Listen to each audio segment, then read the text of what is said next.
Morning or good afternoon na mga kababayan man sir. This is Jam, the Filipino channel lang inyong pong lingkod. So today is July 22, 2026 at dito tayo ngayon sa may Batang Cavite at papunta dyan yan sa may Carmona State Face at sabihin Carmona Cavite ito at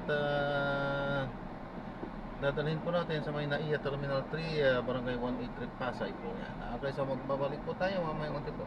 Nakakuha na po natin sila.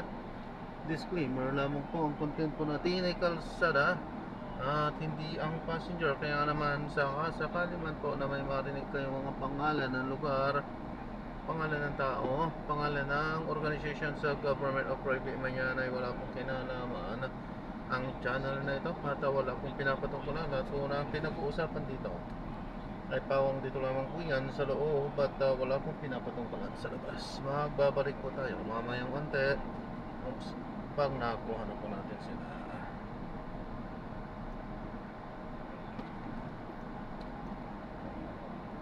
Hindi yung kanyang music visa baka ito yung kami sino yan?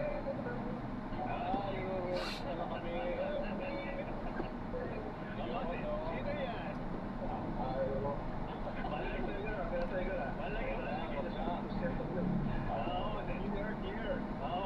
Sino po kasi yung attorney? You're reading today. Frank Sinatra. Yeah. Passport or magkakalat. Sa una pala, sabi viral yun, ha? Oo, viral. Oo, it's like a virus, ha? Mali ka agad, eh. Una, start spreading the noise. Okay, Attorney Rico, how did you find the 8th date ng impeachment trial? We were expecting a lot of fireworks, pero mukhang watong silang yung lumabas latest. Go ahead, sir. If you're expecting something that perhaps we can say na hindi naman siguro nagkaroon ng fireworks, but nonetheless, nasa trial brief po yan ng prosecution. So lahat po ng sinabi ni witness Matibag, Director Matibag, ay nakatuon dun sa trial brief ng prosecution. Ang nakalumputon, yung mukha yatang medyo kailangan rehabilitate at augment yung kanyang testimony with respect to his use of a certain investigative tool na tinatawag niyang galing daw sa FBI. Yeah. Sa FBI, may tinatawag behavioral threat assessment and management. Kaya sinabi niya sa kanyang testimony. Or we can say that they explicitly, but itong ginamit nilang investigative tool at mayroong procedure yan para ma-investigaran. Ang hindi ko narinig sa kanya is that hindi niya sinabi, ginamit niya yung tool ngayon, ang tawag natin niya sa investigation worldwide, this is BTAM, BTAM, Behavioral Threat Assessment and Management. Ang ginamit ng NBI, na iniram nila sa FBI. Okay? So, hindi ko nakita ang kanyang testimony na ginamit niya personally when he took over February 20, 2026. Hindi niya ginawang personally evaluate yung mga elements ng BTAM ngayon at nag-testigo siya na sarili niyang personal knowledge. Okay. Yun ang gusto kong makita sa kanya. So anyway, there's another chance for him in redirect later on, assuming that the prosecution would conduct redirect. Eh dapat palinawang niya mabuti ang gawa ng sentinel figure po siya rito eh. He's the head of that bureau that is on the central stage here, and he should be able to very explicitly and definitively testify that yung kanyang investigation using this investigative tool ay ginamit talaga at ito ang resulta ng kanyang investigation personally para mawawala ang insinuation wala siyang personal knowledge, even notwithstanding the fact that yung kanyang task force ay ginawa lamang during that time when he took over. Meron sabi na part of the records of the case, but he should personally know exactly what will be the elements of those things. Let me find out, Attorney Rico, kung are you referring to the following, ano po, hapon, I took some notes relative to the FBI tests. Like pattern of violence. O yun na nga, sa Oo. Are you referring to this? Gravity and seriousness of the threat? At saka yung Yes, ano, that is standard test yan. Yeah. Standard po yan ng FBI. Ang tawag po dyan, ulitin ko lang, behavioral to that. And that should be part of the preventive measure na kanyang dapat kasama sa kanyang use of this investigative tool. Dapat may hiwating niya sa court. Anong ginawa ng Bureau to be able to prevent the occurrence of the violence that they have detected through the grave threats of, let's say, grave threats of the Vice President. Hindi po sufficient yung pagkakalahat niya ng ginawa ng Bureau exactly kasi yung tool na yan is not only to detect the violence of the prospective violence but what would be the proactive intervention na ginawa ng Bureau. Dapat makita yan ng tao. okay, so balik yung naging ano ko, yung part ng testimony niya kasi kahapon yan regarding dun sa Las Cañas na ICC witness actually. And binabanggit niya yung connection ni BP Sara into that din yung Oplan Tukhang na parang may prone to violence nga. So ibig sabihin ito hindi mo ma-admit as MPO now kasi nga hindi raw ma-authorize. Pero sabi nga ni Jerry Luistro na ito ay hindi naman pinapayagan ng notaryado dahil sa ICC. Sabi naman ni presiding officer Rowan at the ICC, we are the impeachment court. So ano ba yung weight kung kanya sinabi in relation to doon nga sa pagkoconnect nga kay BP Sara doon sa Oplan Tukhang? Dahil po sinabi ni Director Matilas that that's part of his narration, part of his testimony, but he would not be able to claim that he has personal knowledge of that. That's why yan ang tinutuon ng defense counsel. Wala siyang personal knowledge.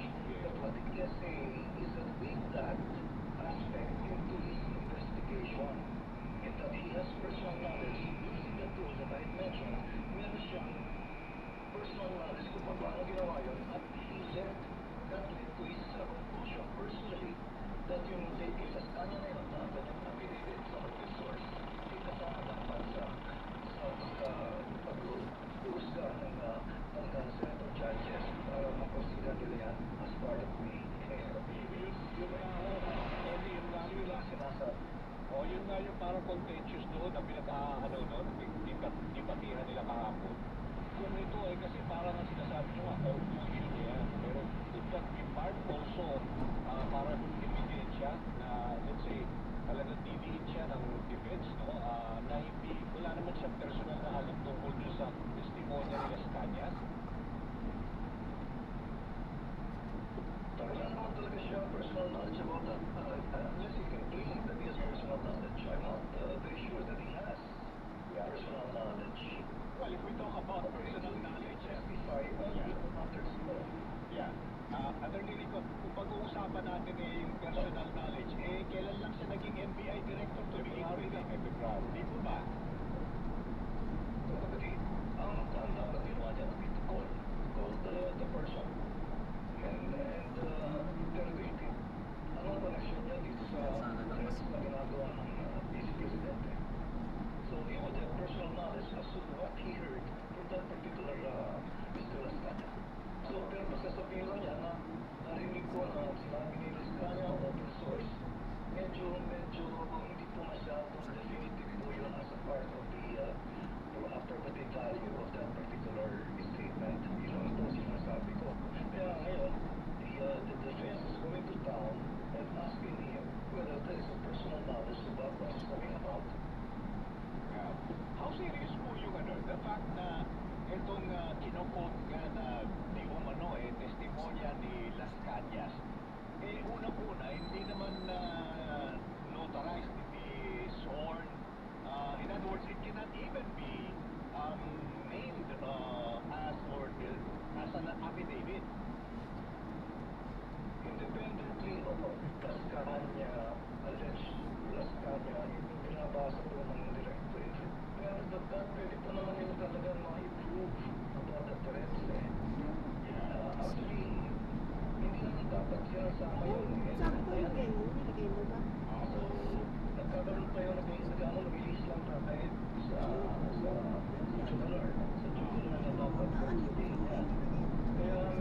Matibag kahapon yung tungkol nga dun sa persons of interest na sinasabi niya na talagang meron na sila talaga nakabantay.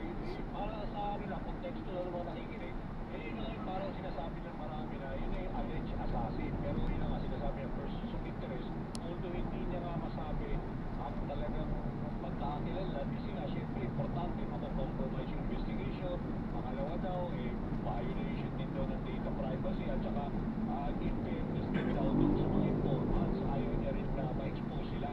So ito ba, tingin niyo may malaking weight ito sa bahagi ng testimonya kahapon ng Director Matibag?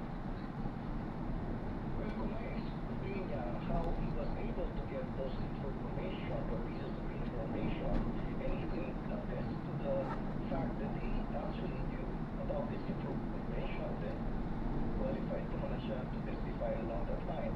But again, meron siyang restrictions because hindi niya masasabi yan for the reasons that you have mentioned. Pero hindi niya kailangan i-identify a witness mismo.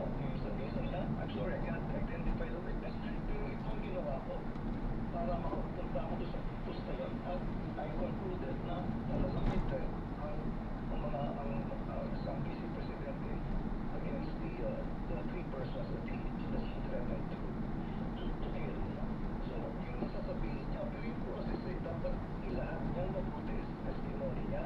Pero hindi mo kakaroon ng conclusion na merong mga persons of interest, person of interest, hindi pwedeng maging ano yun, maging foolproof, ironclad testimony. Dapat ipakita niya kung paano siya nagkaroon ng conclusion na merong persons of interest, anong proseso ang ginawa niya. Okay? Okay. So, parang may personal knowledge siya. Okay. So, based on yung sinasabi nga nila na FBI guidelines or standards, ano po, one among them is pattern of violence, the gravity and seriousness of the threat, Ihilang po ako sa clip. capacity to execute the threat. Medyo malayo-layo pa yung itatravel natin. Naging Yan, pwede na yan, damuhan yan. pamamahayag ni Director Matibag. Yan ang maganda sa ating mga lalaki. Dapat i-explain niya how he's able to use those elements. I-relate niya to sa actual personages or the personalities that he himself investigated. Dapat i-relate niya doon. Well, otherwise, it will be just conclusionary. Yeah, okay. And ito, last na lang pare.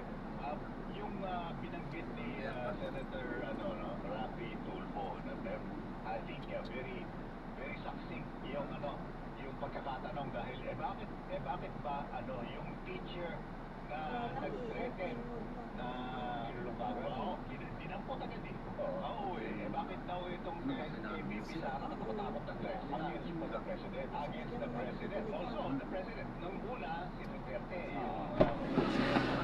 kaya iba na pero Thank you. kasi voting yata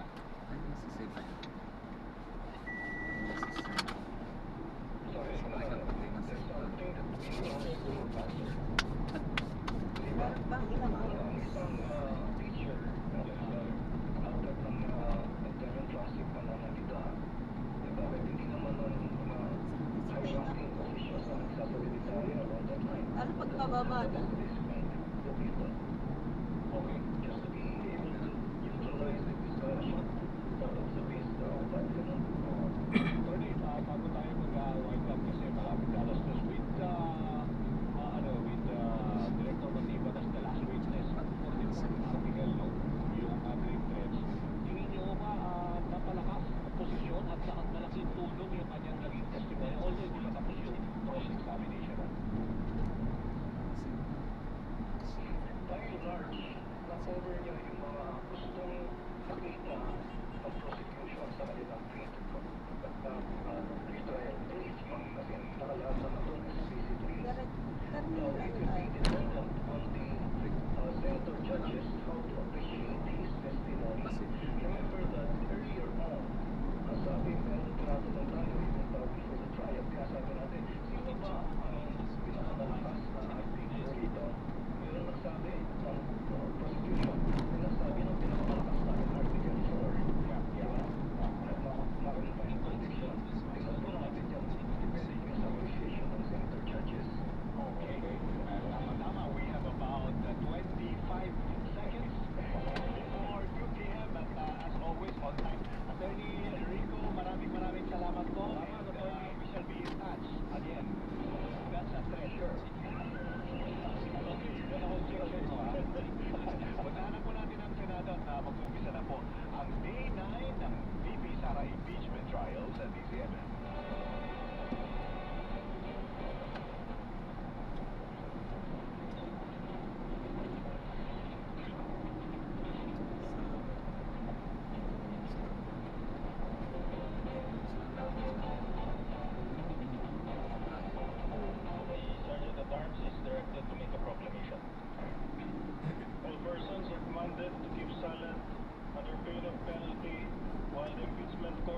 session for the trial of Vice President Sara Zimmerman Duterte. The impeachment trial of Vice President Sara Zimmerman Duterte is hereby called to order. Please rise for a minute of silent prayer.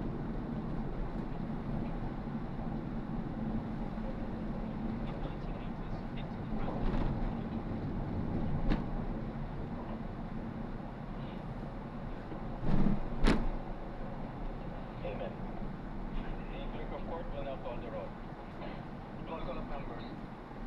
The Honorable Senator Josh Aquino, Senator Jessica Cayetano Alan, Senator Jessica Cayetano Pia, Senator Jessica De Rosa, Senator Jessica Ercito, Senator Judge Estrada, Senator Johnny Flo, Senator Judge Ontiveros, Senator Judge Lacson, Senator Judge Lapid, Senator Judge Legarda, Senator Judge Marcoleta, Senator Judge Marcos, Senator Judge Padilla, Senator Judge Pangilinan, Senator Judge Soto III, Senator Judge Tulfo Erwin, Senator Judge Tulfo Erwin, Senator Judge Villanueva, Senator Judge Villar Camilo, Senator Judge Villar Mark, Senator Judge Sabino, the presiding officer, Senator Judge Escudero, Senate President Gatchalian. With 17 senators present, the chair declares the presence of quorum. In accordance with the rules of procedure on impeachment trial, the chair now recognizes the duly elected presiding officer to preside over the proceedings of the impeachment court. Thank you, Mr. Senate President. If there are no objections, we shall dispense with the reading of the journal for July 21, 2026 of the Senate, sitting as an impeachment court, and shall consider the same as approved. The clerk of court will please call the case before the impeachment court. Case number 0042026 in the matter of impeachment trial of Vice President Sara Zimmerman Duterte. Appearances. Good afternoon, Your Honor. Respectfully appearing for the prosecution. We are ready, Your Honor. Thank you. Appearances for the respondent. Good afternoon, Your Honors. Same appearance for the defense. Status of the trial is that we will be proceeding or continuing rather with the cross-examination of the counsel for respondent. Clerk of court is directed to kindly get the witness and have him situate himself before the witness stand for the cross of the counsel for respondent. So ordered.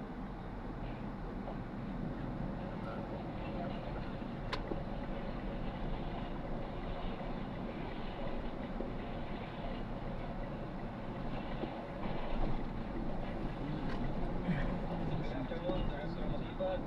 You shall continue with your testimony, specifically the cross-examination of counsel for respondent, and shall be testifying under the same oath.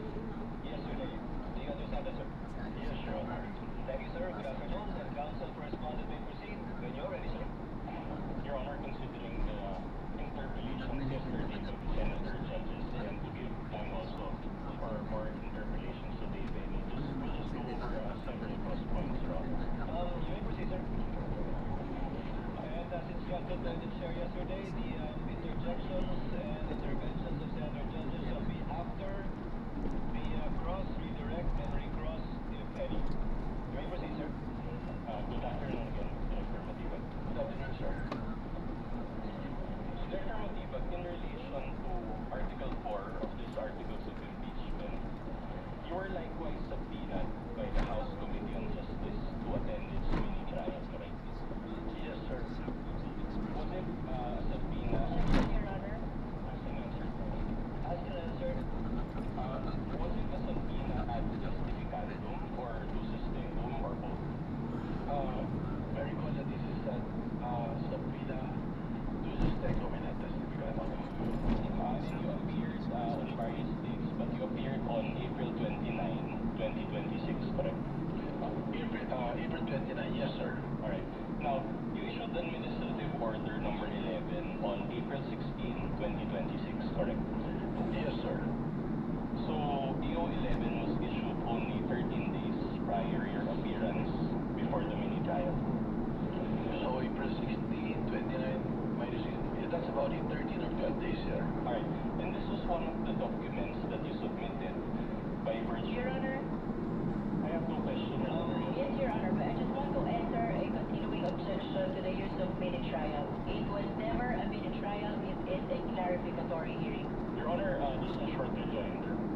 Isn't it, Member State Council, isn't it, with all due respect, isn't it, Representative Luis who will turn such proceedings mini-trial? We just want to inquire of Representative. May I respond, Your Honor? the lead prosecutor may respond thereafter. We shall continue. Yes, what is your response, Counsel? The prosecution has been very consistent that what we did in the Committee on Justice of the House of Representatives is never a mini-trial. It is a clarificatory hearing consistent to the House rules on impeachment and even consistent to the provisions of Article 11 of the Constitution. The continuing objection of counsel, lead prosecutor, is duly noted in regard to the line and words used by counsel for respondent. Counsel for respondent may proceed. Alright. So, going back, this was one of the documents that you submitted by virtue of the subpoena versus ECO, correct? AO number 11. Yes. In fact, AO number 11 was first mentioned in public during that April 29, 2026 hearing, correct? In that hearing, yes, I cannot recall if it was been made public before. But you mentioned it in that hearing. I think it was mentioned, yes, sir. Now, AO 11 pertains to the creation of a special task force. Is it done? Yes, sir. Alright. And according to the whereas clause, and I will read it and I'll quote it. It says, threats to the life of the President constitute a grave offense with far-reaching implications on national stability, public safety, and the continuity of government. You confirm this? Your Honor, may May I request for a copy of Yes, the please. documents so that I can examine it? Very well. May I ask my co-counsel, Your Honor, to provide a director? Assisting counsel for respondent may approach. Likewise, assisting counsel for the prosecutor may approach the witness. Yes, sir. Alright, my question is this. Are threats to the life of the Vice President constitute a grave offense with far-reaching implications on national stability, public safety, and the continuity of government? Your Honor, objection, please. What is the ground for the objection? The question of the defense is speculative. Overruled. Witness may answer. The threat to the President and all other high government officials, like the Senate President, the Chief Justice, the Speaker of the House, or any other officers, is a threat to the national security and threat to public safety. Alright, very well. Now, did you create a special task force to investigate the threats to the life of Baby Sara? There was none to my recollection. So, let us recall the interview of Dempsey Reyes of the Philippine Daily Inquirer. This is part, Your Honor, of Annex G9 of the Articles of Impeachment. And please direct your attention to paragraph 13 of the minutes of the meeting and allow me to read. Number 13, are you aware of the threats? Your Honor, please, may we confront the witness with the document? Very well, Your Honor. We will provide a hard copy and we will display also or flash on the screen a soft copy of such document. Assisting counsel for both parties may approach the bench and confront the witness with a copy of the document that the counsel for the respondent is referring to. Kindly proceed, counsel. Alright, it says paragraph 13 or question and answer number 13. Are you aware of the threats? Answer. May press con kasi earlier than that, sabi nilang gusto daw siyang patayin daw, according to her ni speaker. That was during a press conference the day before November 22. So my question is, can you confirm that this is part of the NBI's own records? It's reflected on the investigation report, so I presume it is. Alright, so this is information regarding the threats to the life of Baby Sara, is it not? Nakalagay po doon, May 12 daw po. Tama po. And when you became NBI Director in February 2026, did you conduct a motu proprio investigation to help her? I was informed by the investigating officers that it was considered the threat that was mentioned to the Vice President. In fact, personalities were subpoenaed, including the Vice President, 3 times in order to aid the National Bureau of Investigation in this investigation. However, to no avail, there was no attendance from the personalities that was invited. Alright. So let me clarify, under your leadership already, did the NBI subpoena Baby Sara for this? We never subpoenaed because we noticed that every time proper subpoenas were issued to the Vice President, she will never attend the subpoena. And your basis for saying that is the subpoena connected to the first investigation, correct? Not only that, in a lot of proceedings, including the proceeding in the impeachment of the House of Representatives, I noticed that she never attended. So that was your motivation for not issuing a subpoena. Anyway, under your leadership, Your Honor, please, may I move to strike from the record the word motivation. The witness never said motivation. Let it remain in the record. Witness counsel may proceed. alright, so under your leadership, did the NBI subpoena former Speaker Martin? Wala pa po. Wala. So they intend to issue a subpoena against you. Actually, when we were investigating the issue of the 18 Marines, if the 18 Marines was able to issue their statement properly, we intend to subpoena Speaker Martin Romualdez. Okay. So under your leadership, did the NBI subpoena those who were present during that November 23 press con? There are some personalities that were subpoenaed. In fact, I noticed that you have presented the subpoena yesterday. Yeah, but isn't it that those subpoenas were under the leadership of Director Santiago? Well, as to the investigation of that time, it was already been the subject of a resolution pending before the Department of Justice. So in other words, insofar as the threats to, alleged threats to the President, there is an ongoing investigation. But in terms of the alleged threats against the Vice President, there's no ongoing investigation. Because there's a big difference, Your Honor. Okay. How about Princess Maui, for example, from the November 23 press con? Was she subpoenaed under your leadership? Ask and answered question, Your Honor. This is the first time about Princess Maui, Your Honor. Your Honor, it has been asked already during the cross. No, the ground is correct. Asked and answered, meaning the witness already answered, no, he did not. Alright. So let me proceed. But you mentioned a while ago that there were 2 subpoenas issued against Baby Sara, correct? Yes, sir. Based on the record that was turned over to Yeah, but those 2 subpoenas were issued by former Director NBI Santiago and not under your leadership. by the National Bureau of Investigation, yes, under the leadership of Director Santiago. But just to clarify, under your leadership, no subpoena. The subpoena Ask and answered, Your Honor. Asked and answered, move on, counsel. Alright, let's move on. Now, you mentioned yesterday that for grave threats and incitement to sedition, these are still pending before the DOJ. Ask and answered, Your Honor. Asked and answered, counsel. Alright. Move on. You likewise mentioned yesterday that you have an ongoing investigation. And my question is this for the alleged contracting for the assassination? Yes, that is very good. I was able to explain that yesterday. Okay, and particularly, the ongoing investigation pertaining to the leads that you have to the alleged person that Baby Sara talked to. Among others, Your Honor. But no subpoena has been issued to such alleged person under your leadership. Because we are under a case meet-up status. It is an ongoing investigation as mentioned yesterday, sir. Okay. Now, let me just clarify. In a subpoena, the NBI must specifically identify the felony or crime for which you are issuing the subpoena. Is that not the case? Yes, we provide what is the crime that we will investigate. Okay, very well.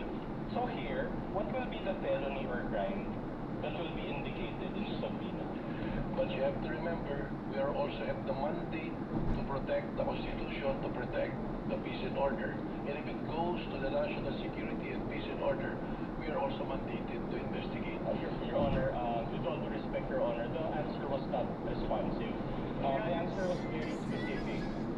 My question was very specific. What will be the felony or crime that will be indicated in the subpoena? Witness will please answer. The question was simple. What is the crime, if any, or penalty in relation to the document being asked by the counsel? We all know that there is no crime committed when there is a plan to kill until it is executed. But what I'm saying, that's why I'm qualifying, is because one of the mandates of the National Bureau of Investigation is to protect the national security, and we're also mandated to issue a subpoena for an investigation to do so. So in this case, we cannot issue a subpoena, we can issue an invitation for those persons of interest. So no, you cannot issue a subpoena, but just an invitation. In other words, this is not under the jurisdiction of the NBI, correct? It is within the power of the NBI to protect the national interest and the national security. And as mentioned, there is a continuing threat to the President and under Section G, Section 5 of the Republic Act 10867, it is one of the primary duty of the NBI to protect the security of the President. All right. Yesterday, you also mentioned betrayal of public trust, correct? That is correct. Can that be indicated in the subpoena when you issue it against this alleged person? It can be or Kung can gusto be niyo not. po, opo, But add na lang po natin. Put the subject matter of public trust. If the Sige po, person yung being toll gate subpoena lang. is not being tried for Yes, betrayal of naka-card public po. trust. What if I-add ko na lang what if din it's po ito against the mamaya. Vice Doon President? macha-charge Just na po to- lahat. just to clarify, na rin doon. Oo. Can the subpoena indicate betrayal of public trust? We cannot put that because that is not a subject of a case. Pass-through lang po natin. Right. The betrayal of public trust is the very well subject of an impeachment court. All right. So, you admit nonetheless that betrayal of public trust is a ground for impeachment, correct? That is correct. I think it's in the Constitution. And are you saying that once you reach your findings, because we're all waiting for that, is it correct to say that you will file another impeachment case against VP Sara? Thank you for that question. Your Honor, that is speculative. I think the witness is competent enough, and in fact, thank the counsel for his question. I'm interested to hear what the witness will also answer. Thank you, Mr. Presiding Officer. The betrayal of public trust as the issue in the impeachment court, we don't need to investigate. We pinpointed the person contracted. Because the point being is, the betrayal of public trust was already been consummated when she publicly admitted, there is already an admission that she contracted a killer, a mamamatay tao or assassin, to kill the president. And that itself is already an admission. Ang sinabi pa niya, pumayag na yung kinausap ko mamamatay tao. That constitutes betrayal of public trust. Why? Because the oath of office of the president, sabi niya, she will execute the law and do justice to every man. So, pag nagbalak kang pumatay, at ginawa mo yan, that is no justice to every man. It's not execute the law, execute the president yung gusto mong gawin Your dyan. Honor, with all due respect, Your Honor, I know that NBI Director took pains in explaining his answer, but his answer already contains conclusions of fact and law. And may we ask Your Honor, May I respond, Your Honor? I'm not yet done. In keeping, Your Honor, with this court's ruling last week, may we ask Your Honor that it be stricken off the record, Your Honor? My answer was pretty simple. And Counsel for the lead my prosecutor. question was pretty simple. Your Honor, ang depensa po ang nagtanong kung mapapatunayan na nag-commit ng betrayal of public trust, kung sasampahan pa ng impeachment, ulit, ang sinasagot lamang po ng testigo, consummated na betrayal of public trust dahil may kausap ng tao na pumayag na to execute the President, the First Lady, and the former Speaker. That's precisely the ground for our motion, Your Honor. Can we get the ruling, The Your Honor? motion to strike off is denied. Let the answer the witness remain in the records. That was his answer, counsel. However,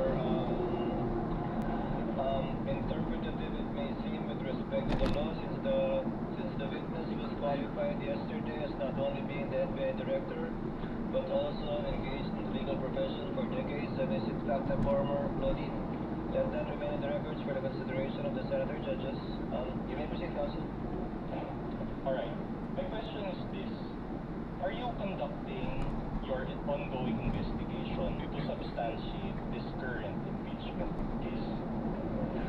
Again, sinabi ko na po, kung ang pagbabasihan is betrayal of public trust, nandun na po. Bakit po namin hinahanap kasi kinausap na papatay? With all due respect, Director Matay, simple yes or no will do. Hindi po, dahil sinabi ko na Alright. na, Can you rephrase your question, counsel? So are you conducting the ongoing investigation to substantiate this current impeachment case? no need to substantiate because it's already been established. Alright. Now, the answer, Director Matibag, so the answer is you are not investigating anything in connection with the current ongoing impeachment case. Yes, because it's been already been established. Alright. Proceed, counsel. Insofar as the leads to this alleged person, do you share information to the Cybercrime Division? Kasama po ang Cybercrime Division sa aming pong committee. Kaya kung ano po yung mga findings na nandoon, kasama po sila kung sila po ang pumunta. Subalit, kung ito po ay meron pong level of security na hindi naman kailangan malaman ng Cybercrime Division, hindi po namin ito ibinabahagi sa kanila. Alright, so because after all, the Cybercrime Division is Your part. Honor, please. What's the question? What's the objection? May we know if the defense is making a manifestation or raising a question? I am going to the He question. was about to ask a question, I believe, counsel. Let's allow him to finish his question. Counsel may proceed with responding. Because the cybercrime is part of the special task force, correct? That is correct po. How about Agent Lotok in particular? Do you share the leads to this alleged person with him? Hindi po siya parte ng Special Task Force. But this wasn't he part of the cybercrime division as well? Hindi po, siya po ay regional director ngayon ng farm. Yes, but he was once part of the cybercrime division. Dati po yun, nung hindi pa po ako director. Now, let's go to the special task force that you mentioned. Do you have one team leader and two assistant team leaders in your special task force, correct? Tama po. And then how many members from the NCR? Ang NCR po, yung po ang buong division na kasali at ang tumatayo po na representante dito ay yung kanila pong regional director. But you mentioned that they are members of the special task force. In your estimation, how many from the NCR are involved? Ang NCR po, we give the freedom to the regional director kung ano pong action ang kailangan niya aksanan at ang team ang kanya po for purposes of doing a particular investigation in relation to the said task force. Sir, maybe respectfully again, ask that the court give a directive to Director Batibag to give a more responsive answer. My question is, how many? So, May I comment, Your Honor?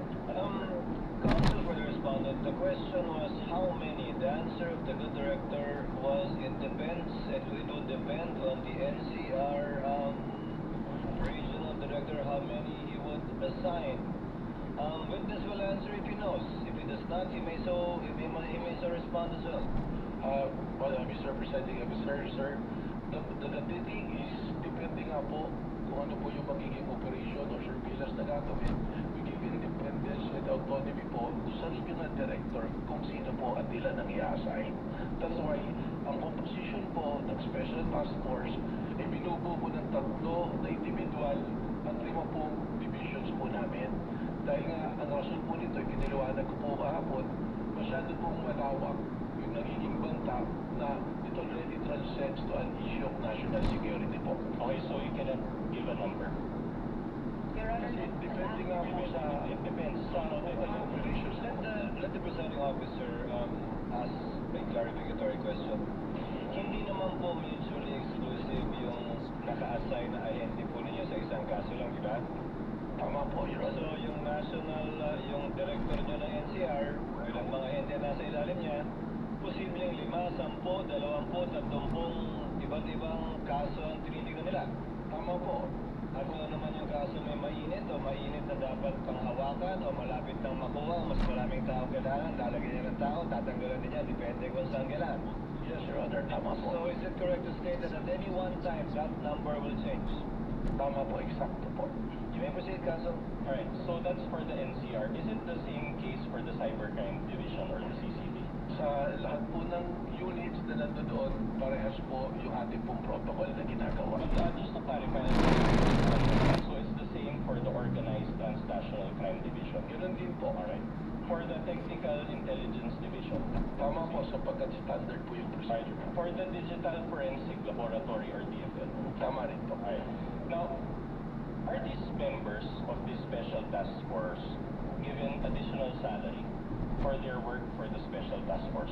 I think that is not allowed po under the law. Baka po bumagsak kami sa audit dyan or sa DBM po. So, you're basically working with a special task force for free?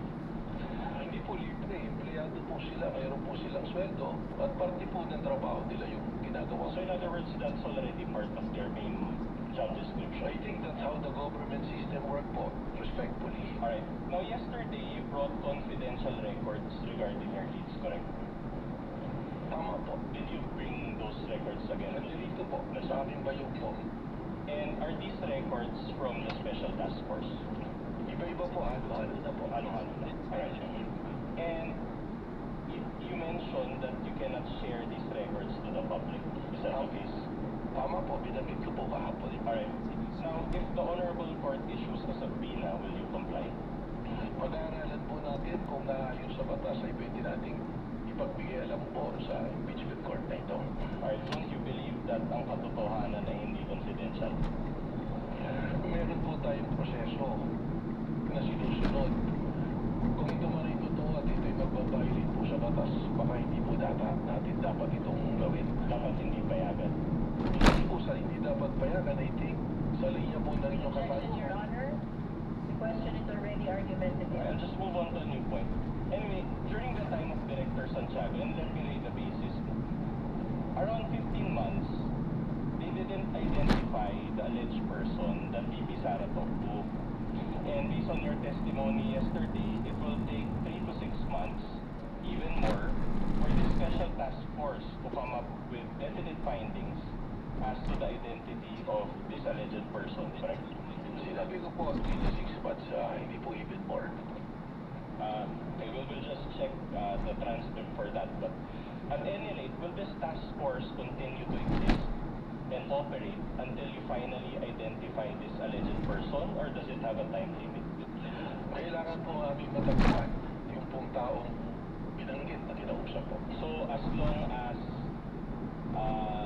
you cannot provide the concrete output, the special task force will continue to exist. Asked and answered, Your Honor.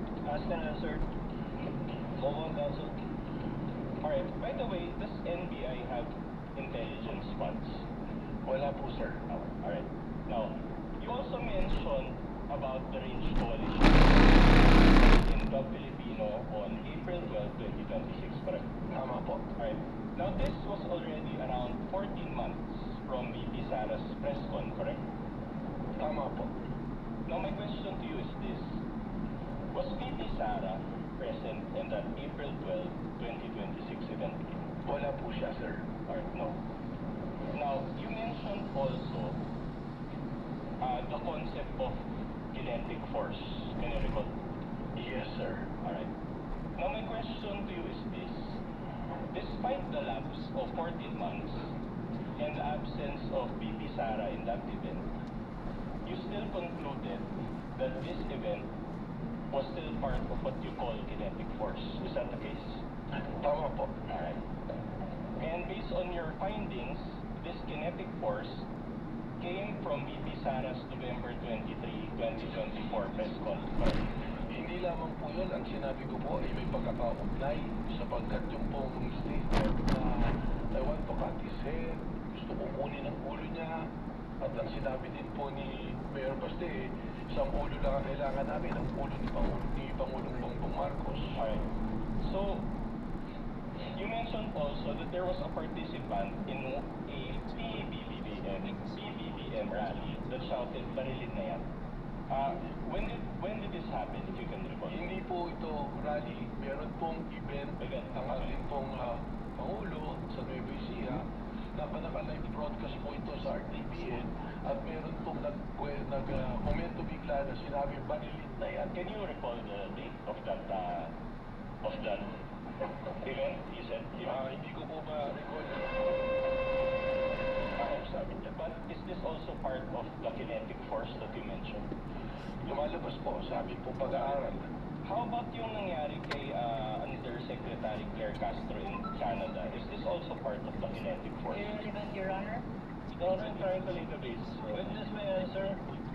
Well, ito na nga po yung sinasabi natin na nagkakaroon po ng malawakang kabuluhan na epekto po ng madalas na pagbabanta at seryosong pagbabanta sa Pangulo na ngayon ang mga tao kahit na ordinaryo ay inaatake po. Hindi lamang ang Pangulo kundi ang iba pa rin pong matataas na posisyon.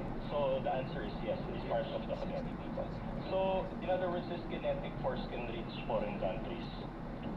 Lumalabas po na gano'n. Dahil marami po tayong Pilipino na nandoon na napapanood po That's sa okay. media.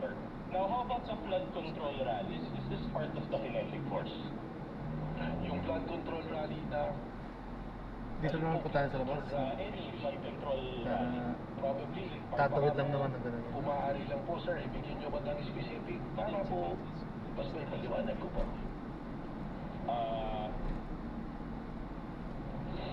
I'll just move on. So any dissent against the government must be attributed to this kinetic force. Is that what you're saying? It's speculative, Your Honor. Witness may answer if he knows. Depende po kung anong event. Kaya nga po, ginagawa po ng NBI ay atin pong sinusuri lahat ng pangyayari. Kahapon po, inilatag namin yung 5 batayan namin para po magkaroon tayo ng malinaw na threat assessment sa lahat po ng pangyayari. Alright. Now, isn't it that Mayor Baste, that participant in the PBBM event, the rallies in Canada, and the flood control rallies, don't they have a mind of their own? Your Honor, we are objecting under out of base. Kindly clarify the question. Your Honor, the Federal Foreign Council, I also did not quite get the question. Federal Foreign Council. So are you saying that these people that I mentioned, they cannot act independently and are compelled by the kinetic force that you mentioned? That is speculative, Your Honor. Mayor Baste, a participant in the PBBM rally, the rallies in Canada, and the flood control rallies. Una po, there's no PBBM rally. No, sorry, PBBM event. Sorry, I stand corrected. Yung sa Canada. Tsaka, yun nga po, alin po ba flood control? Babalik ko lang po ng pasensya na po sir para po mas makontextualize po natin mabuti. Yes, Your Honor, please. May we request a clarification from the defense? I think the question, Director Matibag, is produkto po ba nung binabanggit yung kinetic energy kahapon yung mga pagkilos laban sa administrasyon at individual na mga miyembro ng administrasyon? Respectfully, Your Honor, sapagkat marami pong may pagkilos po na iba-ibang grupo. So, posibleng hindi. May pagkilos na hindi, may pagkilos na Tama oo. po. Kaya we have to qualify, we have to treat each event independently and apply the 5-factor test that we are being applying po sa mga pangyayari po. So, hindi porkit laban sa o tutol sa gobyerno, sa partikular na opisyal ng gobyerno, ay ito na yung binabanggit yung kinetic kapon. Tama po, Your Honor. Council, may proceed. Alright, my question is this. Is this kinetic force still active today or has it stopped? Malinaw po, may mga pangyayari na rin po. And should we really stop this kinetic force or just allow it until 2028? Hindi ko po pakiulit po. Anyway, I'll withdraw that question. Just move on to a different question. Is this kinetic force a legal concept? Ito po ay konteksto sa aming base sa aming investigasyon. Again, ibabalik ko po ron sa aming 5 naging patayan na ginagamit din po ng ibang jurisdiction para makapag-establish po ng isang threat para sa isang national threat assessment. Again, just a manifestation that it's not responsive, but I'll just move on to a different point. Your Honor, please. What is the pleasure of the lead counsel? The defense is making a side comment to the answer of the witness. Can we please remind him to avoid making side comments as previously invoked by the impeachment court? Then I will raise another motion, Your Honor, that the witness's answer is not responsive. Counsels, let this not be a debate between and amongst the two parties. Let the witness answer and give his testimony. Counsel, you may proceed. All right. Was the Rage Coalition event a political rally? Palagi ko po, sapagkat ang nandoon po na mga political party po ng PDP laban at yung pong reforma na pinumumunahan po ng dating Speaker Bebot Alvarez. All right. And as a lawyer and as a former dean ba, director or current dean? Former po. So as a lawyer and a former dean, you're aware that political speech is constitutionally protected, correct? Depende po kung anong talumpati you have to qualify. And unless we are under martial law again, Mayor Bastet should be able to freely express his dissent to the Your government. Honor, that is speculative. Let the witness answer.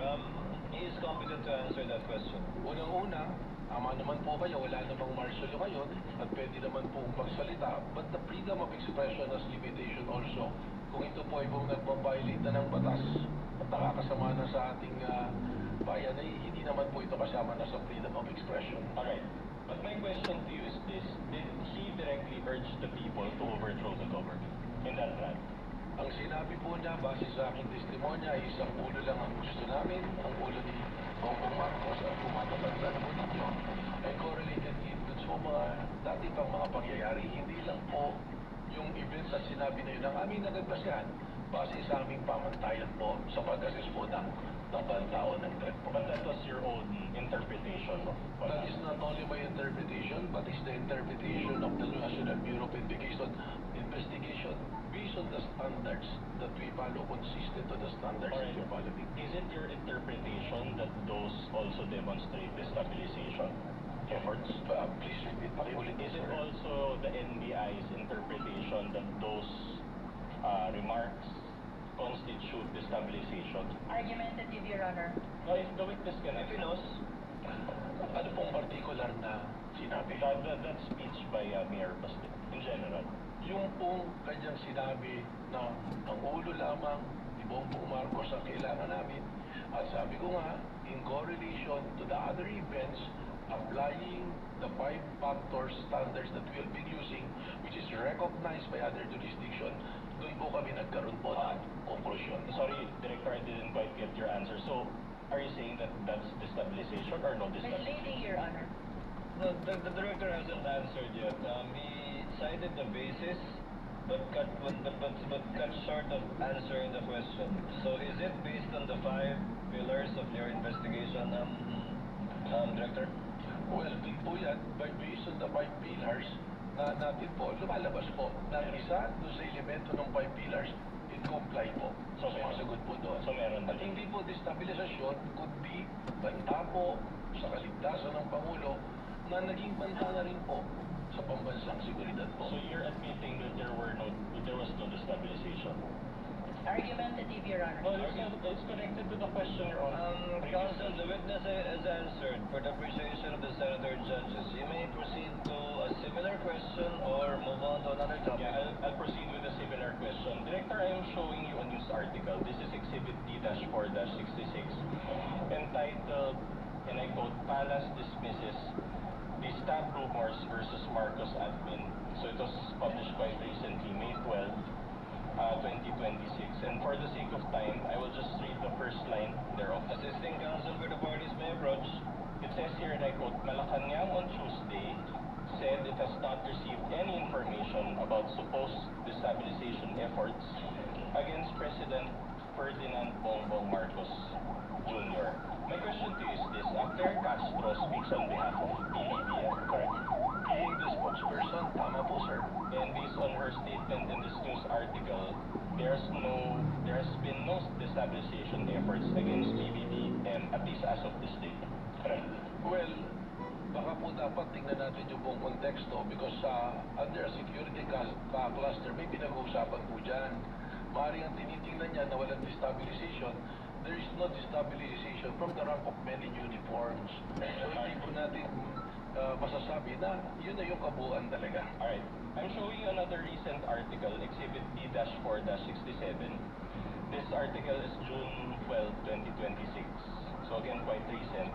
And again, for the purpose of time, I'll just read the title. It says, Sara Duterte, I won't grab Marcos's position. My question to you is this, isn't this news article also consistent with no destabilization efforts that Claire Castro previously mentioned? Base po sa aking binabasa, baka mas maganda po si Vice President Sara Duterte makasagot dito because she's speaking of the state of mind. Sa isip po niya yan eh. But if you know, Your Honor, may I comment? What is the comment of the lead prosecutor? The witness never said that there is destabilization. As a matter of fact, what he said during the earlier question is threat to the life of the president amounts to threat to national security. Now he's being asked about these pictures concerning D-Stab. This is misleading, Your Honor. as the answer, The observation of the lead prosecutor is noted. It is not an objection, counsel. Proceed. Alright, respondent. Now, yesterday, you identified an unsigned and unauthorized document which allegedly pertains to an affidavit of Arturo Las Cañas. Correct? Yes, sir. Alright. Now, if you know, is this the same Las Cañas who appeared before the Senate in 2016 and 2017? Yes, sir. Okay. So, in fact, this is the same Las Cañas who was charged by the Senate panel, led by then Senator and still Senator Panfilo Lacson, with a recommendation for perjury. Is he not? Hindi ko po nabalitaan yung consider siya ng perjury. But if it's on record, then the answer will be yes. Alright. Well, he was, or maybe we can confirm it later with Senator Judge Lacson. But, and this perjury was committed during a Senate committee hearing, if you know only.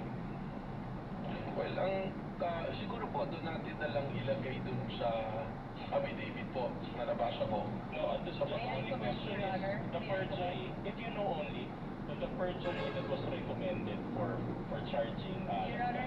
I'm not yet done, Your Honor. I think Your Honor, the witness is incompetent to answer that If he question. knows, I think the witness already said that he is not aware of it, but that if it is on the record, then most likely it is true. That was the response of the witness earlier. Alright, I'll just move on to a new point. Now, allow me to read a statement of Senator Lacson, and then I'll ask questions thereafter. May we request, Your Honor, that the witness be confronted with a document if I think the defense is reading from a document? Yes, Your Honor, we will provide the hard copy. Yes, Your Honor. We will provide the hard copy, and then we'll also show the soft copy on the screen, Your Honor. Assisting counsel is authorized to approach Alright, I will read. from both parties. I will read and I quote Senator Lacson. Ang may papayo ko lamang kay STO3 Las Cañas, kung ang layunin ng inyong quote-unquote extrajudicial confession ay mapanagot sa ilalim ng batas si Pangulong Rodrigo Duterte at iba pang personalidad, marapat lamang na maliban sa inyong salaysay, may maipakita ka pang bukod at ibang ebidensya. Kung wala, ay maaaring masayang lamang ang oras ng mga tao dito dahil baka walang kahihinatnan ang isinasagawa nating pagdinig sa araw na ito laban sa sino mang mga taong itinadawit ko. Are you aware of the statement by Senator Lacson against Las Cañas? Ngayon po, nabasa po. You're aware now. Alright, at any rate, you mentioned yesterday that you did an open source investigation to obtain the Las Cañas document, correct? That is correct po, sir. But to be candid, was it just Google search? Hindi po. Are you at liberty to disclose what method you used in that open source investigation? We were provided, dito po nagsimula yan, we got hold of a copy of the affidavit of Arturo Las Cañas.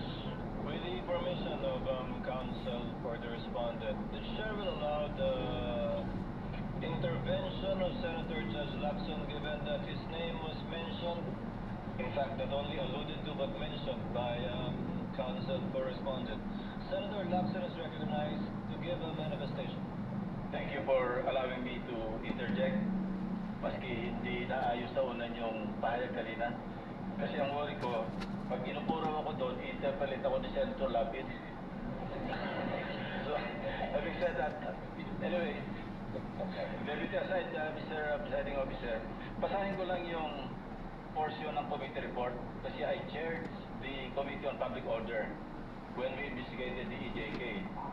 And indeed, I will confirm that Arturo Las Cañas retracted and changed his testimony. No? After several hearings, nag-retract siya.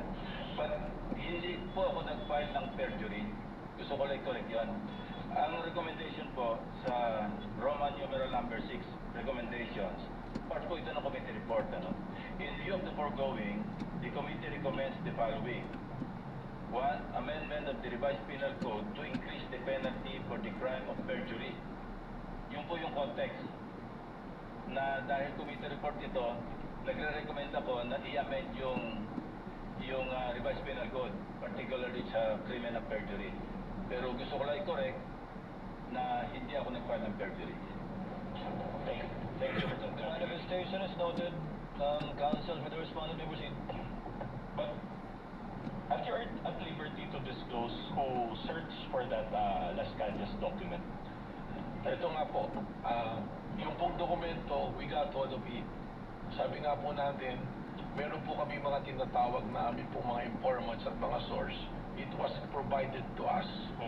Nung ibinigay po sa amin to, hindi naman po ibig sabihin ay amin kaagad itong paniniwalaan. At tama po kayo. That's okay. I can ask subsequent questions regarding to that. So, actually, my question is, after you had obtained this document, did you subpoena Las Cañas to verify the contents of those documents? Hindi po. So, hanggat he is nowhere to be found. That's enough. So, without verification, you decided to believe the contents of the document that you obtained? Again, ibabalik ko po ron sa 5 nating factors. Isinama lamang namin po ito isa doon sa mga factors na sinasabi po natin, yung pattern of violence na tinatawag. Ay, ayan, na-drop na natin sila. So maraming salamat po sa panonood hanggang sa muli. Ingat. Sinasabi nga po Paalam na po. may kinalaman sa extrajudicial killing si dating Mayor Sara Duterte at ito pa, sabi pa nga niya, huwag nyo nang barilin, hidapin nyo na lang. Pero bago po kami dumating doon sa punto na gamitin yun, tingnan na lang po namin yan. Alright, sorry to interrupt you. So the short answer to my question is yes. Pakiulit po yung Alright, tanong ninyo. The question is, did you decide to believe the contents of the document without verifying it with Las Cañas? Yun nga po yung sagot po. Opo, hindi Yes. na agad. Kaya po ikinikwento ko nga kung paano po namin nagamit yun. So hindi po kaagad namin pinaniwalaan. Okay. Your Honor, may I just manifest that the defense is actually misleading already the witness. He kept on raising the question, did you believe right away? When as a matter of fact, the witness is Your explaining. Honor, I never meant, sorry. Counsel, kindly let the investigator finish. The witness has been saying that he did a lot of things after receiving the affidavit of Las Cañas, to the extent of going over the 5 factors that he testified to yesterday. But after that first question, so that means yes. The defense said yes to his question, did you believe to that right away, to that affidavit? The position of the witness, Your Honor, is no. Short rejoinder, Your Honor. Actually, asked and answered by the witness. That is his response, counsel for respondent. To your question. Yes. Move on, counsel. Yes, Your Honor. We are satisfied with that answer. But another follow-up question. So without verifying it, sorry. That's misleading, Your Honor. Allow him to finish the question, counsel. What is the pleasure of Senator Judge Cayetano? Just on your ruling, maybe clarified because the question was, pinaniniwalaan mo ba? Ang sagot niya, hindi ka agad. So counsel was asking for yes or no. I just want to be clarified. Hindi pinaniniwalaan agad, does that mean afterwards pinaniniwalaan mo na or never mo pinaniniwalaan? Just so that the record is clear. Just that clarification. Thank you, Senator Judge Cayetano. Alan. Witness will please answer. Yes, Your Honor. Kaya ko nga po ikinikwento yung buong pangyayari para po makita kung paano po kami dumating doon sa punto na ginamit po doon sa pattern of violence yung pong affidavit na ito. So, liwanagin ko po Director Matibag. Opo. Hindi nyo agad pinaniwalaan nung simula, pinadaan nyo rin sa inyong SOP sa investigasyon, kalaunan, pinaniwalaan na ninyo sa ngayon, pinapaniwalaan po ninyo yung nakasaad dun sa dokumentong yan. Kalaunan po, ito ay ginamit na namin na isa sa basehan po doon sa pattern of violence. Pagkatapos po namin idaan sa proseso po. So pinaniwalaan nyo na, pinakawakan nyo na, Sa kumbaga. ngayon po, tama po, Your Honor. Okay. And pinapaniwalaan nyo yun without issuing a subpoena to Las Cañas and clarifying the matter with him. Asked and answered, Your Honor. It's a different question, Your Honor. We're already at this point. Witness may answer. Pakiulit po. So, you mentioned na pinapaniwalaan niyo na siya ngayon as clarified by the chair. So, are you saying that pinapaniwalaan niyo na ngayon without issuing a subpoena to Las Cañas and verifying it with him?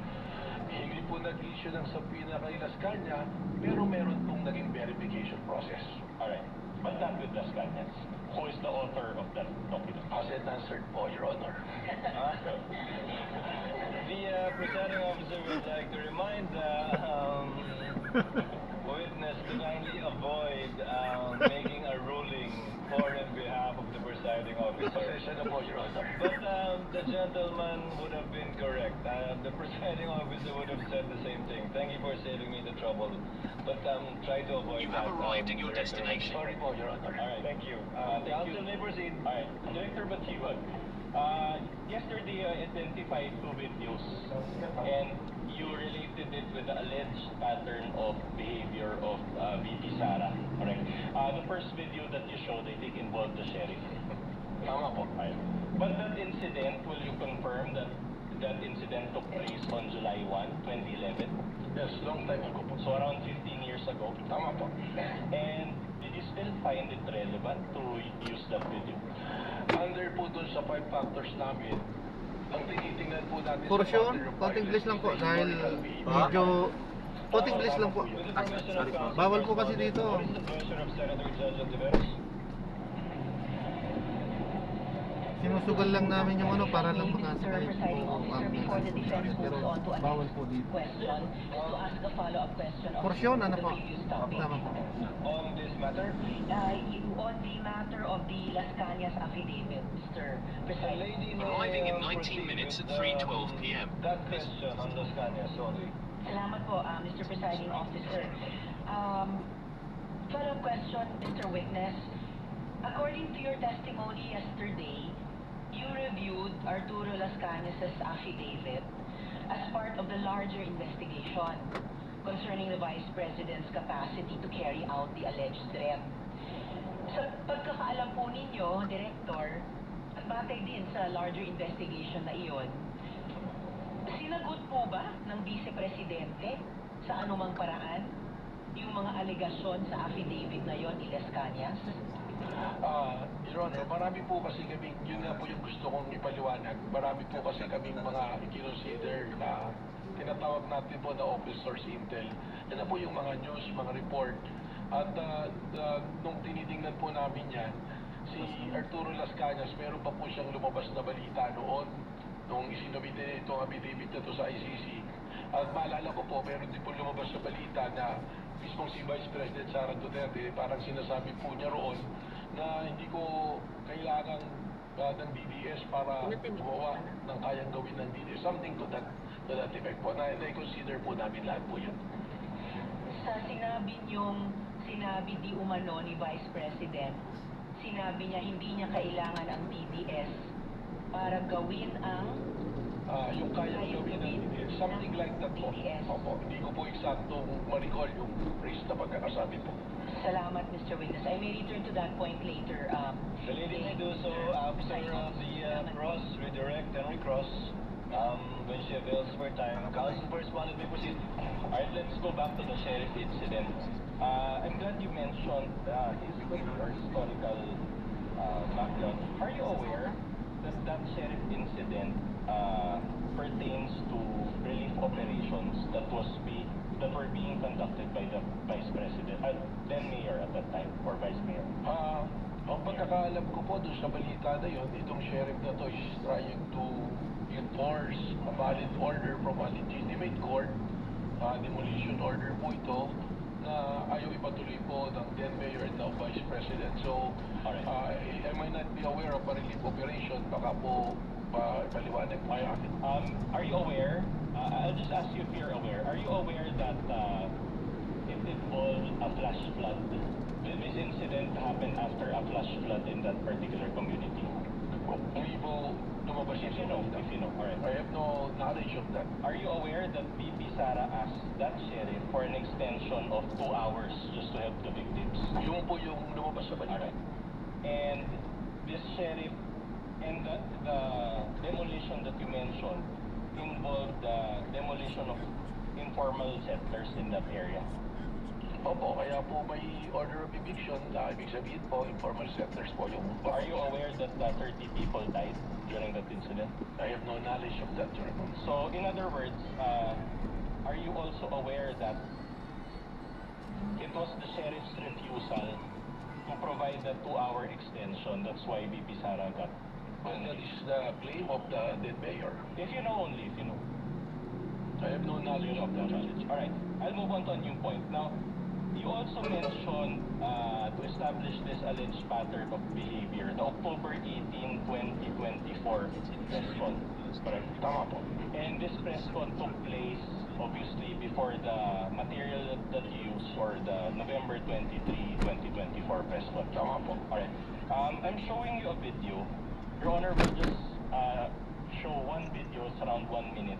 This is Exhibit D-4-53 and the USB separately marked as D-4-47, and then I'll ask you questions after that. Kindly play the video. The text to the clerk of court is so directed.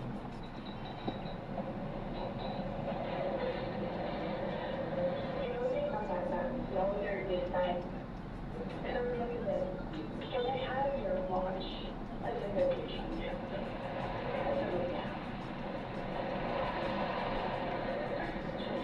Right. So I really give you my watch. At that point, I came out home. I was feeling very well. So, lang ako nakakatayo. Ako.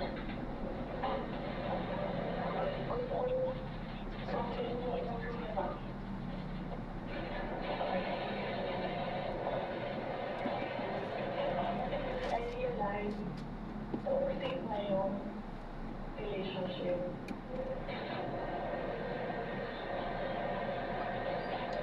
And it could not help na itong dalawang katabi ko, tumawag na. Pinagtawanan pa niya yung bata. And I saw this humiliation sa face ng bata. I wanted to help him. At gusto ko sabihin sa kanya, itong relo ko na lang, relo ito ng Vice President, ito relo ng Presidente, pero ayaw this will do. And then I realized na baka mas lalo ang pahiya. Itong bata, if I do that, so I should imagine myself cutting his head.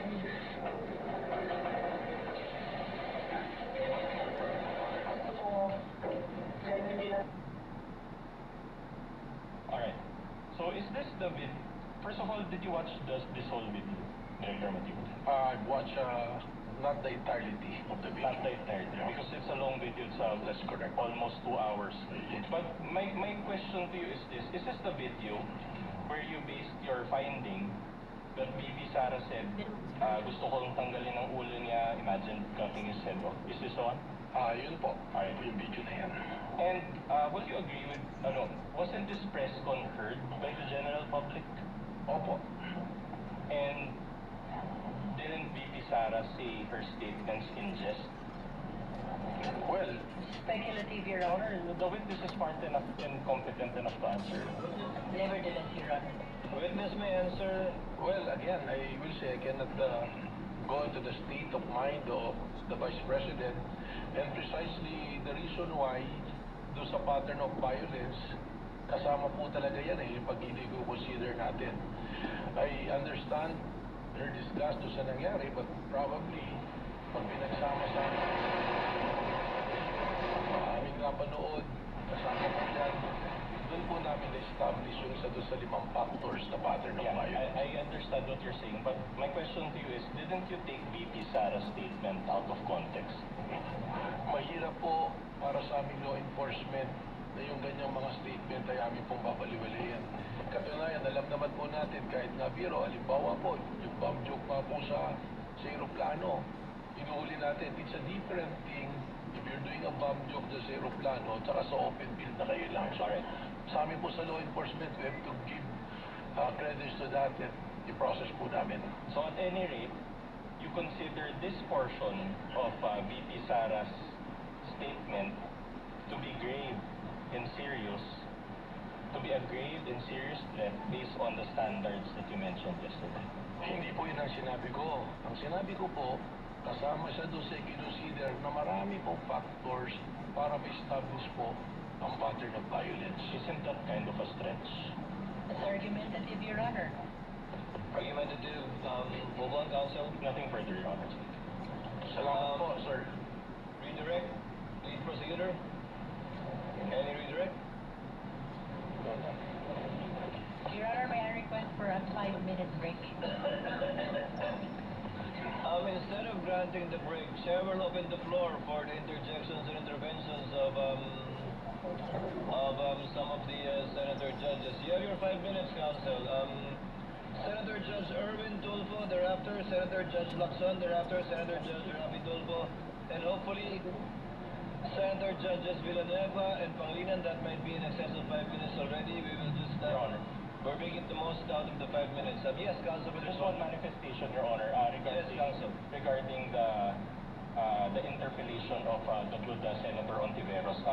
We just want to set for the record, Your Honor, that insofar as the Las Cañas affidavit, the Vice President was never given an opportunity to respond to it. Formally. Noted. Senator Judge. Yes, Counsel. Counsel for the respondent, anything additional? And the VP was also not made to answer to the proceeds. And it was not part of the impeachment complaint, Your Honor, for the record. Noted. Noted. Senator Judge Erwin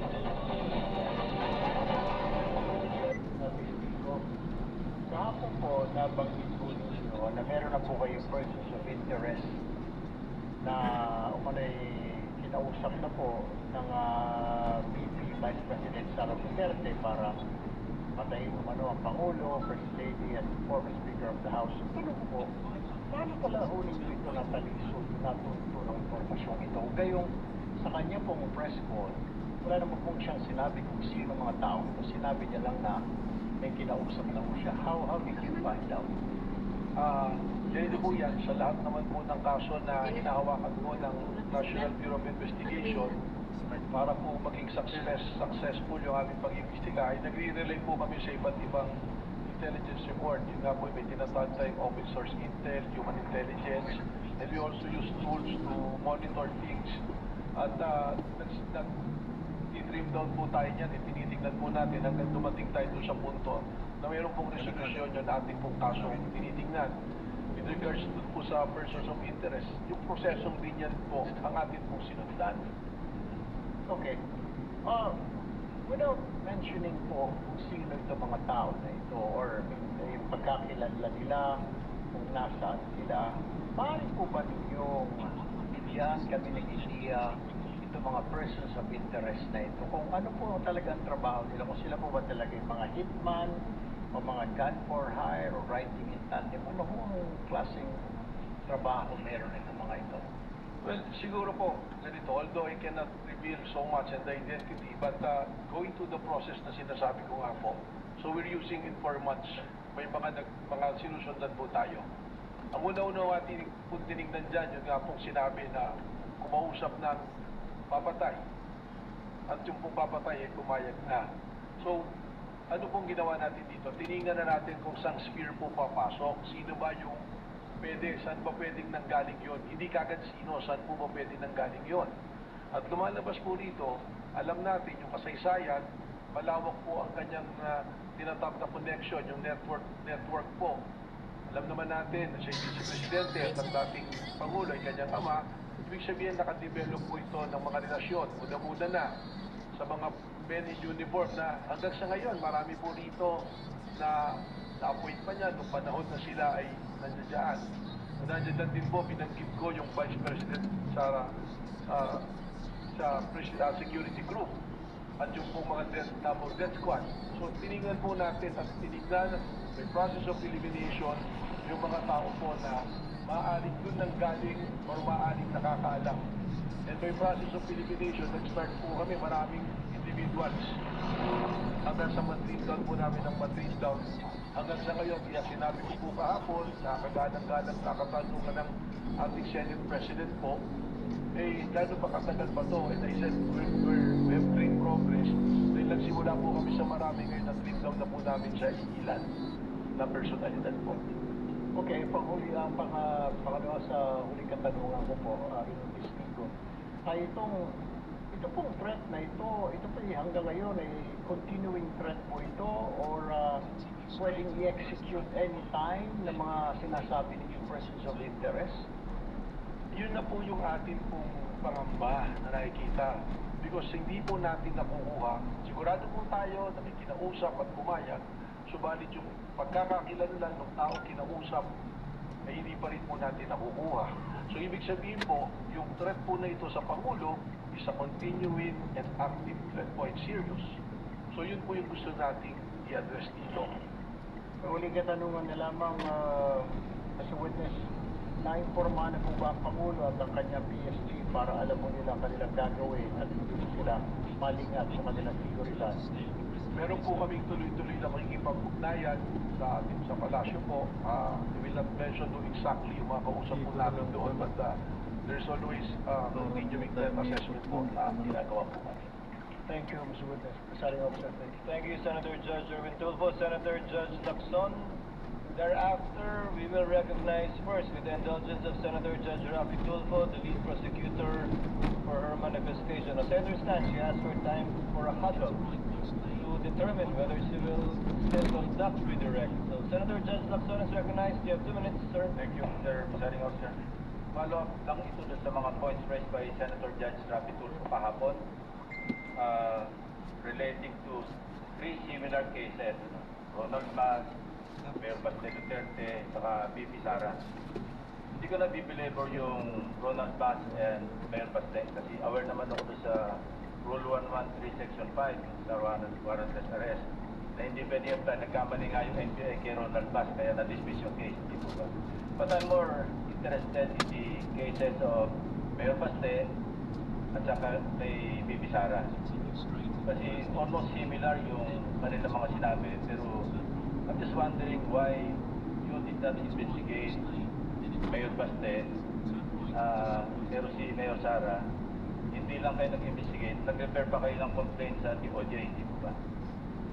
Yun po yung amin pong ginawang investigasyon. Ito na po sa threat na sinasabi namin na pangalawakan. Yung dito po kay Mayor Baste, kaya hindi po natin na inimbestigahan, sinasama po namin dito sa task force na ito to come out with the report eventually, but we have coordination also po with the other agencies.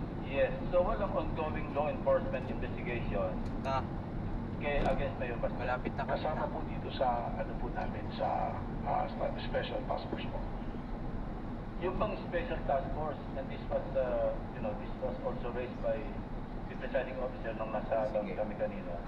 Na-form ba ito in relation to or in reference to the case of Mayor Baste o kay Vice President Sara?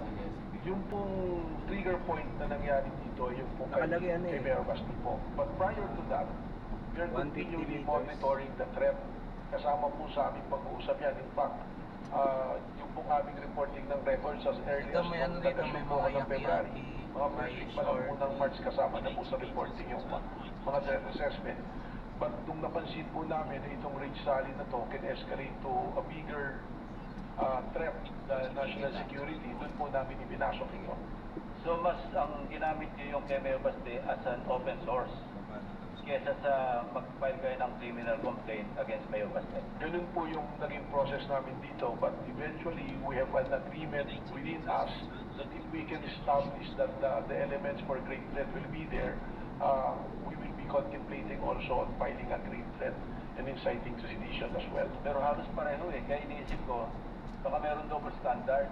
Bakit kayo nag-focus kay Vice President, pero hindi yung in-apply kay Mayor Baste?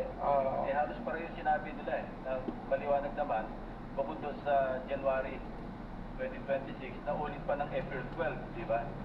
Na sinabing Romanov, threat against the first family, nasundan pa ng tupugot, ang kailangan lang namin ng ulo. So, pero kay Vice President, halos ganun din eh. Pero bakit tinipisigan nyo kay Vice President Sara at na-i-refer nyo na sa DOJ or PI, pero yung kay Mayor Baste, parang unlevel, nasa law enforcement investigation pa rin. Sapagkat ang isa po dinidevelop namin dito na jury question sa buwatan.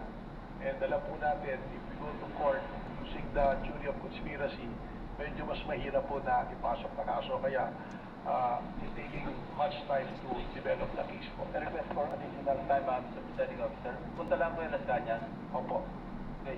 Yung kay Las Cañas, ginamit ko yung kanyang affidavit na sinabit sa ICC. Tama po. Parang pang-open source. Tama Not po. for anything. Not for anything. Walang evidentiary value ito. Pwedeng dito na lang. Yun po Tampak ay- doon eh, para makalabas na Kaya po namin i-presenta. Isa po sa naging basihan namin doon po sa 172 po. standards po natin na public guidelines po. Okay po yun. Okay na po. Ay, salamat po. May pang-merienda na ako. Okay, God bless po. Sasabihin yung affidavit niya na sinabit sa ICC. Ayan, so natrap na natin sila. Maraming salamat po sa panonood hanggang sa muli po. Ingat. God bless. Sana po muna sa natrap. Yeah, kasi kung open source, hindi nga tatanggapin ng korte. Tama po. Kasi kung open source, kung nag-extend pa kayo, nag-expand nyo yung open source information gathering, dapat sana nireview nyo rin yung aming committee hearing dito. Yung na-mention kanina ng defense, na initially, deny talaga si Arturo Las Cañas tungkol sa DDS, EJK, etc. Eventually, nag-retract siya, talagang 180 degrees. Sabi niya, totoo yung EJK, hindi ba dapat part ninyo ng open source information gathering ninyo? Tama po. Actually, nung binasa po namin yung affidavit, may isang paragraph doon na nagtukoy nga dyan na nag-testify mas binawi. Ang sinundan na po namin dito, at naalala ko po, meron kasing report ko sa 24 oras after ng pre-trial po sa ICC. Nagkaroon po ng interview kay Las Canas kung saan sinasabi niya yung affidavit na ginawa niya na isinabit sa ICC at nung kinukumpara po namin doon sa sinasabi niya, lumalabas na yun po. Pangatlo na po yun.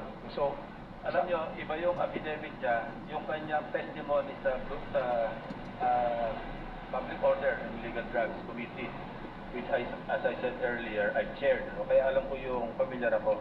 Then after that, nag-retract siya.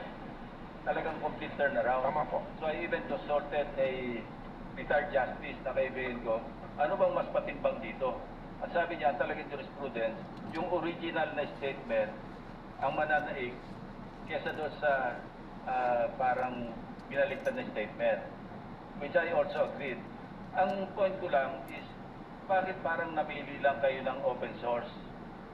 tinignan po Kung namin. tinignan nyo yung sa ICC na sabit sa pagkahaba-haba, sa akin nga po sinabi kanina, pangatlo na po yung magkaibang affidavits ni Arturo Las Cañas. May nauna, may pangalawa, pangatlo na po itong pinapakita sa screen kahapon.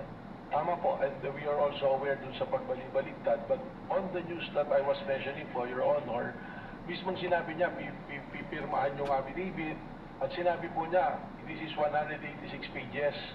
So, nang tinitingnan po namin, yung statement na yan, tumugma, at pangalawa, it's been the subject already of an ICC, it's being used as an evidence.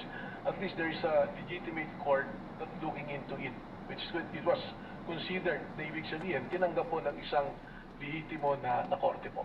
Yeah, I'm not trying to put you on the spot. I'm just trying to be fair, ano? Kasi gusto ko talagang maliwanagan para pagdating ng takdang Opo, oras, good alam morning po yung po. aking boto. Good afternoon. Salamat po. Thank you, Senator Judge Lacson. Before the chair recognizes Senator Judge Rafi Tulfo, Senator Judge Aquino, and Senator Judge Padilla, Chair will not. Sorry, I forgot about you, Senator Judge Padilla. Before Senator Judge Bam. Chair would like to call on the lead prosecutor again. Thank you for the sequence. Yes. What is the pleasure of the lead prosecutor? Shall you conduct redirect? Your Honor, the prosecution believes that we have sufficiently established that the threat to the President constitutes Objection, Your Honor. threat to the national Again, security. Your Honor, inconsistent. Counsel, you are once again reminded to kindly avoid Yes, Your Honor. conclusions of law. The question was simple, so I guess you will not conduct any further redirect. Nonetheless, Your Honor, there are some manifestations that I would like to make. As long as these are not conclusions of fact and law, Counsel, as Yes, you have Your been Honor. reminded and guided accordingly. You may proceed. It is the position, Your Honor, of the prosecution that we have established Objection, Your Honor. Again, this is a conclusion of fact and law, Your Honor. Counsel, the counsel correspondent is correct. I will give the same limitation to whatever manifestations he will make in this regard. Let me do it for you. I guess you're not conducting any redirect anymore because I have you're another satisfied manifestation, Your Honor. and you're contented with the with the testimony given by the witness you presented. What is your second manifestation? Nais ko lamang pong liwanagin, Your Honor, kaugnay ng affidavit ni Arturo Las Cañas. Ito po ay ipresenta ng prosecution bilang bahagi ng testimonya ng witness, kagaya na po ng sinabi ng presiding officer ng 3 ulit, pinayagang ipresenta ang affidavit ni Las Cañas bilang bahagi ng testimonya at bilang bahagi ng naging investigation ng Special Task Force ng National Bureau of Investigation. It was never claimed by the prosecution that this affidavit is notarized. Kailanman po ay hindi sinabi ng prosecution na notarized ang dokumentong ito. Ito po'y ipresenta bilang bahagi lamang ng testimonya ng witness at bilang bahagi din ng investigation ng NBI. To conclude, Your Honor. Short rejoinder on that, Your Honor. The lead prosecutor is not yet finished. To conclude, Your Honor, the prosecution finds it unnecessary. Objection, Your Honor. Allow the lead prosecutor to finish. The prosecution finds it unnecessary to conduct redirect examination. Thank you, counsel. Duly noted. Do you still want a rejoinder? Just a short rejoinder on the Las Cañas Yes, issue. counsel. Again, Your Honor, according to the rules, an affidavit must be testified to and identified by the person or the author of that affidavit, and in this case, such was not done. So, and an additional manifestation, Your Honor, that considering that it is unsigned and unnotarized, the law considers it as a mere scrap of paper. That's just a manifestation. And then let instead of letting this be an ongoing argument between both counsels, let the chair state. Your Honor, may I just correct the manifestation? No need, counsel. Let the chair state for the 4th time. The affidavit of Las Cañas was not offered as an authentic document executed by the affiant. Only that it was part of the documents used by Director Matibag in his open source investigation, as also clarified for the 5th time, if I will count it, by Senator Judge Lacson. That papasukin kaya tayo, ma'am? Kasi investigation of nakausap ko na sila dati the kung pwede NBI papasukin. through May what bakal is kasi called ako an eh. open Try source natin. Ano kasi, investigation. Again, to stricto reject. kasi sila ngayon, ma'am. Not as a proof Kasi of nga may its ano sa authenticity and the Senado truth eh. of the contents contained Opo. in the Try lang natin. affidavit Kung hindi, or agree document purporting to be executed by Las Cañas. And that it is signed, Your Honor. Sarado Let that po. be the end of it, Sarado po. counsels, if you may. And we can proceed to the interventions and interjections of Senator Judges. Sarado po, Forgive ma'am. my inadvertence earlier. Uh-huh. Chair will recognize in this order, Ang going na kasi. in the order that they indicated to the chair, as pointed out by the clerk of court, Senator Judge Marami Rafi kasing Tulfo, ganyan din Senator nagpapapasok. Judge Villanueva, Talagang Senator Judge di kami Palinas, Senator pinapapasok. Judge Aquino, Dito lang. and Senator Judge Sandali lang po, itatabi ko Padilla lang as po. of now. Senator Judge Rafi Tulfo is recognized for his interventions. Kaya po, yun. You may proceed, sir, when you are ready. You have 2 minutes. Mr. Witness, kahapon, naitanong ko sa inyo yung kaso ni Ronel Mas. Ngayon, tatanong ko sa inyo, pamilya mo ba kayo sa kaso ni Ronald Iboyen, Maria Catherine Seron, and Joe Mark Efcay? Narinig ko po sila. Ano po yung pagkakarinig mo? Sila po ay inaresto ng PNP, CIDG. Yung isa po sa I think it's an Osamis dahil meron siyang nagsabi na patayin si dating Pangulong Duterte at nag-offer ng 100 million na reward. Yung naman pong ubayin sa Boracay yata, ano may offer din, I'm not mistaken, 150 million po yata. So, itong tatlo po, sa pagkakalam niya ng trabaho nito, Yung isa po, construction worker, ay hindi ko po maalala yung isa. yung isa ay Isa po, construction worker, ay hindi ko po maalala yung isang. unemployed college graduate. Ayun. So, the reason why I asked that, kasi tulad ni Ronel Mas, isang teacher, at itong tatlo mga ordinary mamayan, i-compare natin doon sa ginawa ni VP Sara at saka ni Mayor Baste sa ating Pangulo, pagbabanta almost the same yung nangyari. So, kamay na bakal ang pinairal. Kapag mga ordinaryong mahirap na mamayan, ang pinapairal ninyo dyan sa law enforcement. Pero kapag makapangyari yung mga tao, you treat them with kids' gloves. Why is that? Respectfully po, Your Honor, unang-una, I cannot speak to the behavior of the law enforcement at that time. But I agree with you na yung pag-aresto po sa kanila is warrantless arrest. That's the reason why na-dismiss po lahat ng kaso na yon. Yung sa ngayon naman po, yung mga pangyayari na ito, we go to the case build up and file a case. Katulad po nung nangyari kay Vice Presidente, meron pong nakapending ngayon na kaso. At kung ito po ay may file sa korte, that is the time that the court will issue a warrant of arrest. So meron po tayong prosesong sinusunod po. Mali nga yung pagka-aresto, actually, warrantless arrest yung nangyari noon. Pero meron bang nakutos why it was done by the law enforcement people at that time? And what's the difference between the law enforcement back then and the law enforcement people now? Well, I can only speak po for my bureau, the NBI. We are making sure that we are following the process and the law. In any case, wala pong malaki o maliit na kaso. Ang tinitingnan po lagi natin dito ay ang ebidensya, ang batas at ang prosesong dapat pong sundin. Okay. I'll give you an example. Halimbawa, yung nangyari ngayon na pagbabanta sa ating Pangulo, nangyari noon sa panahon ni Pangulong Duterte at nagbanta si Leni Robredo. Halimbawa lang, of course, Leni Robredo would not do that kasi I know, wala sa karakter niya.